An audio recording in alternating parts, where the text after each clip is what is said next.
Welcome to Energy Stew. This is Peter Roth, your host. And I'd like to ask you, do you know your soul frequency or frequencies? Your vibe? Do you live with your vibe? Do you use your vibe? Well, we're going to find out how to use it even better with the author of a book called The Soul Frequency. And it's a wonderful book. It has so much support in there for our vibes, our frequencies. And so we're going to talk with the author, Shanna Lee. Shanna, welcome to Energy Stew. Thank you. I'm happy to be here. I'm so glad to talk with you about this because we all need to do a better job of respecting vibes. You know, there's so much in life that are kind of reactions to things, conditionings to life in ways that we're not sensing our vibe, we're just kind of responding to others. Maybe parents. Yes. And whoever is substituted for them afterwards. So this is a path that you've been on of self-discovery, that you've learned. And your book is so full of the mechanics of following this vibe and looking and exploring. It's one of the things I like so much about your book, is that you explore so many different ways to examine this in our lives, in our work, in our relationships, all kinds of health, all kinds of things that we can be better at. So it's nice to have a guide to do that.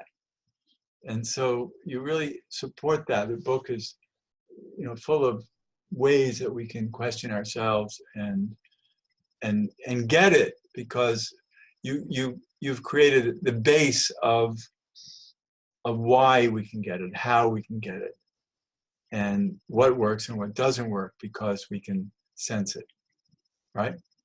Yeah. Like you described, this has been a lifelong journey of unfolding, and I talk and share in the book a lot about my own personal journey and my discovery process, because it is a discovery process, I believe, of reconnecting to our soul frequency, which to me is like our energetic fingerprint. So we all have different fingerprints that identify us. And for me, this is the truly who we are is energy before we're cells and molecules and we inhabit this body in this lifetime. Mm-hmm. And that energy is really powerful. And we aren't taught, there's no curriculum or school where we're taught as children how to stay connected to the energy that we are. When we're born, we're often very connected to that. And then for a lot of reasons, which I talk about in the book, we get socialized out of that. And we start following, other people's belief systems and guidance and things like that. And we, a lot of times, arrive at our 20s or our 30s or 40s, 50s, into the middle of our life, going, is this my life? Is this the life I feel true to? Is this the life I really want to be leading? A lot of the things that we struggle with in life, I feel on an energetic level, are disturbances in the truth of our soul frequency. So when we're going against our own grain, when we're not living who we really are in the world, it causes disturbances in this energy. And of course, we're not often walking around saying, I have a disturbance in my energy system. We don't register it as that. But I think we need to start registering it as that. And so in the book, I just am really taking people deeper into understanding the core of who they are as energy, and how, and all, like you said, all the different ways we can look at it and explore it in our own life. Because when we get to understanding our soul frequency, it becomes very powerful in how we move through the world and what we're able to create in the world.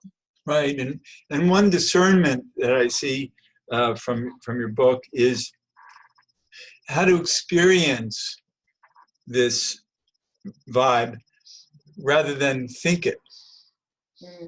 It's not intellectual, but we have to apply intellect after we get it. Yeah, it's funny that you say that. I have a program called the Soul Frequency Experience where I really take people through an experiential process of feeling their energy. And it's very funny because most people say I can feel when their energy locks in and they can align with their soul frequency. It's like a light bulb comes on. But most people describe it as indescribable. I don't have words for this. And that's because the brain, right, is where we get our words from, and our mind says this is how it goes. A plus B equals C. It's very linear. And the experience of locking into your soul frequency is often like, I don't even know how to describe this, or what am I feeling in my body, or what am I, all of a sudden people start doing things that they felt like they couldn't do before, right? And living in certain ways where they felt blocked before or felt stuck. And they have a hard time describing it with words because, like you said, it's not of the mind, it's a feeling. And it starts to inhabit you again. It starts to breathe life into you again. But words fail oftentimes. And that's why I think, we're in this time of transformation on the planet, but we're moving into starting to understand life beyond our mind and words and the truth of who we really are. And it often is through our feeling center. It's how we feel, and we don't know how to describe that all the time. Right. And what I also want to talk about with you is what happens when you're in alignment with your frequency in ways that are unexplainable.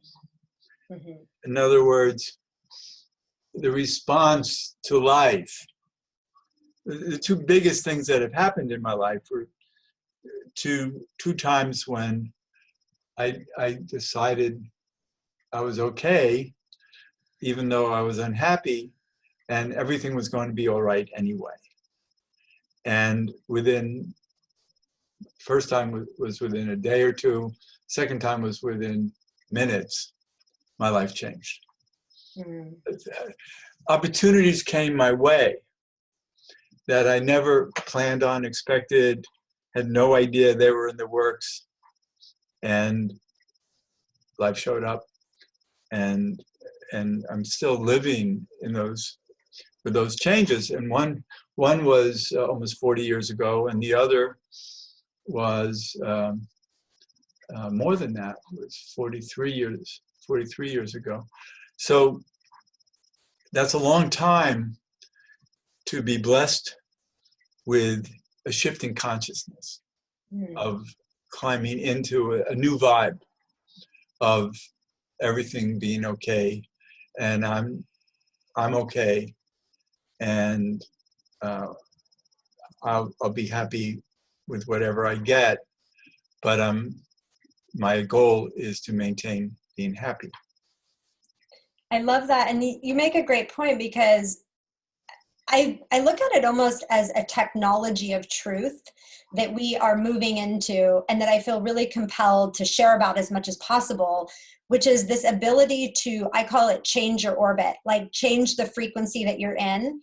And I believe that, we have approached change and transformation in our personal lives from the mind, and from this place of, oh, I have to work hard to change. And I see it from an energetic standpoint, which is when you align your energy, when you connect with your soul frequency, and you literally move into a different frequency and orbit, everything you see around you in your life changes as well, right? So you'll have people sometimes just kind of leave your life, and it's not dramatic. It's oftentimes more like, oh, I just don't feel as close to them anymore. You'll have new people that are supportive on your mission step into your life without you even trying. But that's the point, I think, is that this isn't about trying. This is about being. Yes. And there's so much to that it's surrendering the trying, and the being aligns us with the whole universe. And so things can happen. Life can come to us in ways that it couldn't before, because we were really, in a sense, blocking it by being too linear. Yes. And I say that all the time. Like I said, I see things knocking on people's doors, like it's right outside of their consciousness or their periphery. And we have these blocks where we don't invite it in. And it's just these subtle shifts that open the door to what has been right there for you for a long time. Yeah, but you also help people move things out of the way that weren't Yes, working. absolutely. Absolutely. Absolutely. I always say, I really look at the process. I've worked with hundreds of people one-on-one, and even more in groups at this point. And so I have a really good vantage point on transformation, along with my own personal, very big transformation. And what's interesting is, I look at it as a massive two-step process of deconstructing what is not in truth, right? And moving those things out of your life and energy system, and then really discovering and awakening what is in truth. So there's 4 steps in the book, and the first 2 are about, kind of the deconstructing process, and the last 2 are really about bringing in what is true and letting that rise to the surface and being able to live a life in alignment with that. Right, and a lot of times we don't realize what's not true because we're kind of stuck in it. It's just what we've always done, or what we've always thought, and it hasn't worked for us. So we need to identify those things.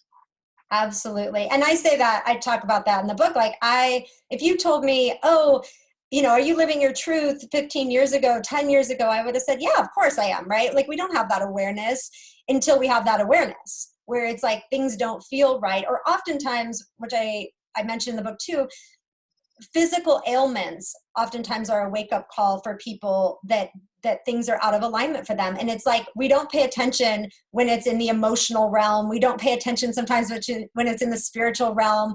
We pay attention when we go to a doctor and we get a diagnosis, or we have someone say, hey, I'm having this physical pain in my body. And it can oftentimes open a doorway for exploration on how we're living life and what is working and not working for us. Well, often, people are awakened by diseases, by all kinds of trauma. Yeah. And they go, wait a minute, I have to, rediscover myself. What I was just thinking, though, was we can be in our vibe around people who aren't. And I was relating to a time about 30 years ago when I started from scratch. I started a manufacturing company. But my heart knew everything about it was right. It was just really an unfolding. I'd never done anything like that before. And I had to learn everything myself. And all the experts kept on telling me how wrong I was. And, oh, this is bound to fail. And, oh, you're doing this wrong and that wrong. And everything that I did just felt natural. So I just kept pursuing it and ignoring the people who were the naysayers. And it turned out that I was right and they were wrong. And the company was successful for 12 years until I sold it. But it was shockingly successful because there were so many naysayers. So many people get discouraged by that. And people wondered why I wasn't being discouraged. Hey, you're doing it wrong, buddy, so get out of your way. No, I think I'm doing it right. So, maybe your job is to really feel the vibe of the person, to know that they're on the vibe, mm-hmm. and to encourage that. And, because it's another thing to be kind of in a conditioned way of doing something that's not in the vibe. It's not in your soul frequency, but you're conditioned to be that way. And so you might insist on it. It could have to do with addictions or whatever, and they insist on it. And I guess it's your job to help them identify what's not working. Yeah, and all of the things like you bring up addictions or, struggles with things like that are really just an indicator that we are not fully connected to our soul frequency and there's disturbances in the field. And it's really just about getting to what is the truth beneath that. So the idea of trying to abstain from something you're addicted to, whether that's like over exercising or whether that's, alcohol or food, or it doesn't really matter what the addiction is. It's just, if we could look at them as like, oh, this is an indicator, right? That there is something like not right for me in my life, and I really need to go on a journey of figuring out what that is. And so I just help people connect to that really quickly, so it doesn't need to be a 10-year journey of trying to figure that out.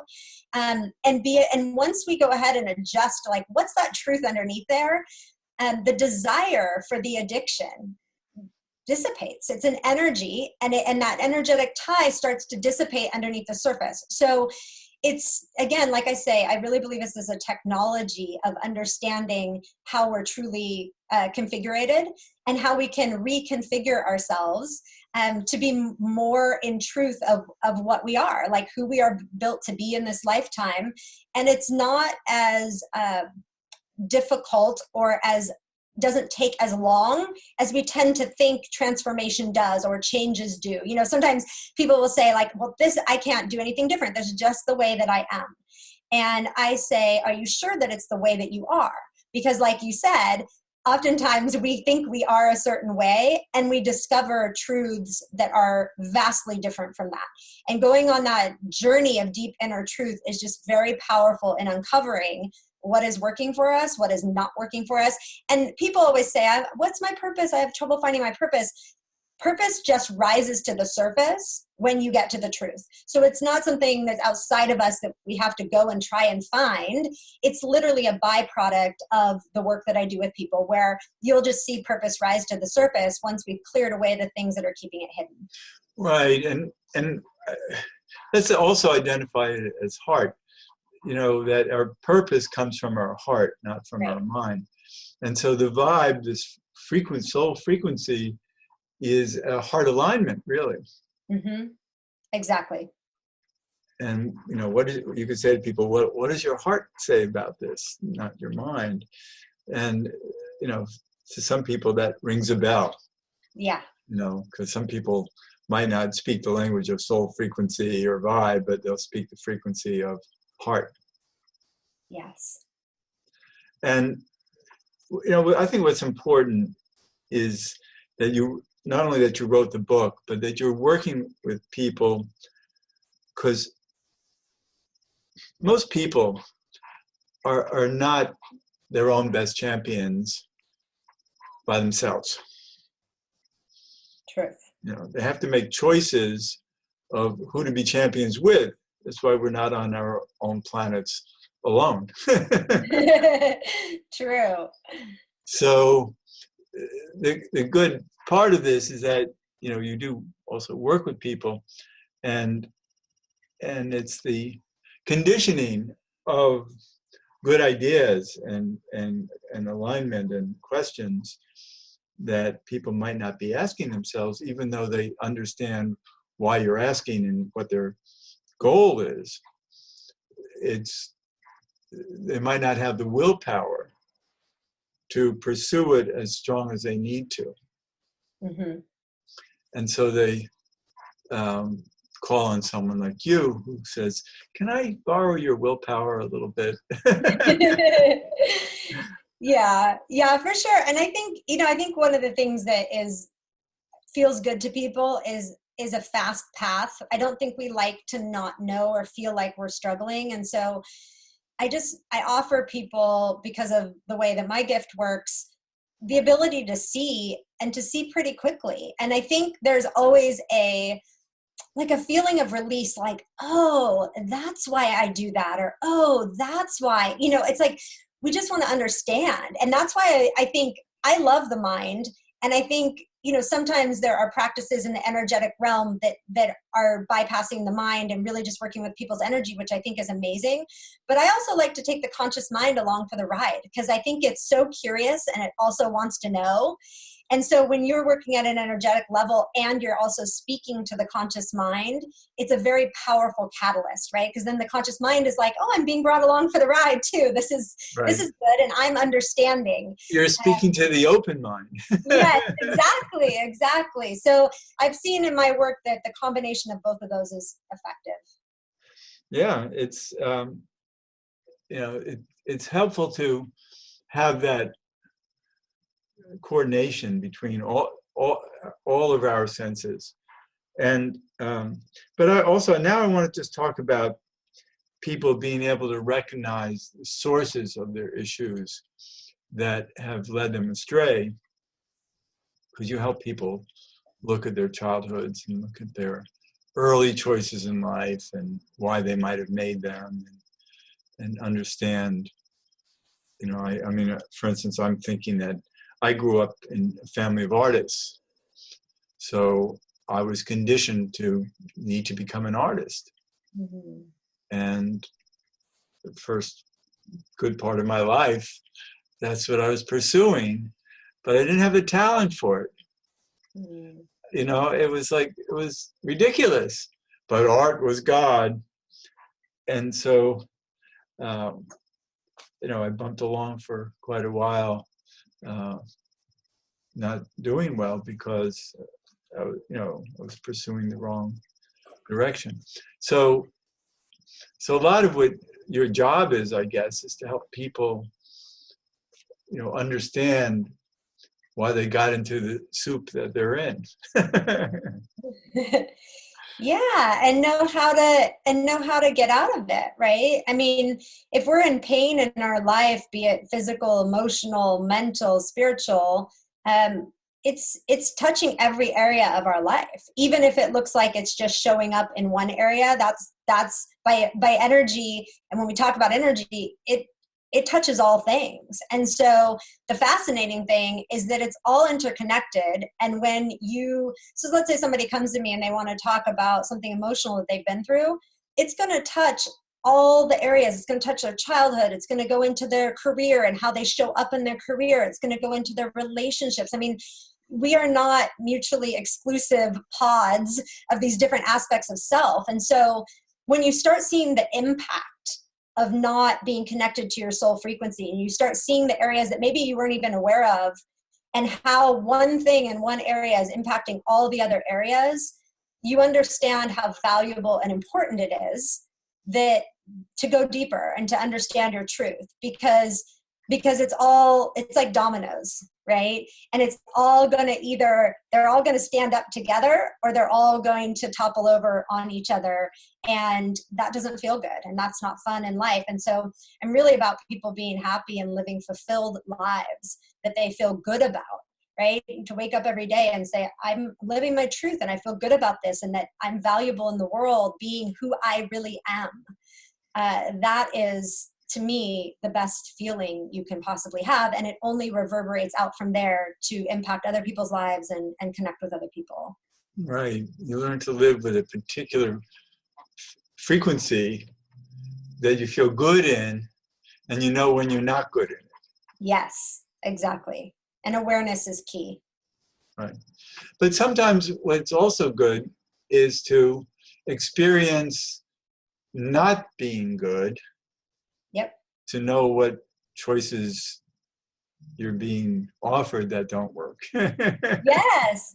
It's as much of a gift to be in a state of feeling like things are coming apart or a breakdown is happening. And you know that the more you raise your frequency, the more you connect, the more you will go through these transformational stages, right? I mean, you will move fast, right, through different transformations, and you'll have this feeling of old things coming apart and new things being recreated. So we wouldn't want to take away that journey. It's a beautiful journey.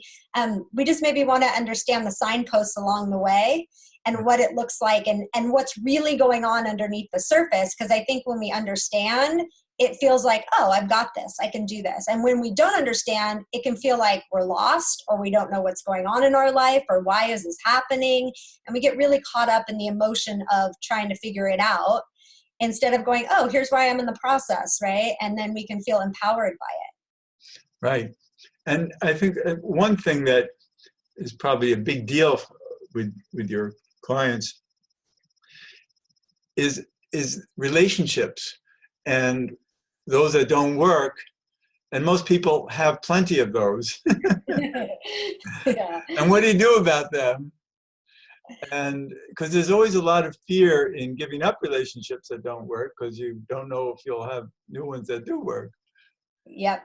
And I call it mind the gap in the book. We're all terrified of what I call the gap, which is if I release something from my life, am I going to get lost in the abyss, right? If I release old relationships, is there going to be nobody in my life and I'm going to be alone, just swimming in the sea of aloneness? This is our fear, right? We're afraid of that gap between the old and the new. Right. And so we don't want to release the old, right? And we're like, until you show me what's behind door number 2, like I want to see the new first and then I'll release the old. But the universe doesn't usually work that way because it's about building that trust and faith and being able to close the door. But it's good also to have someone like you be assuring. Oh, for sure. And that's why, I mean, intuition is a beautiful thing, and being able to say, like, you know, if you want to transform in this way, this is what you can look forward to because I can see that.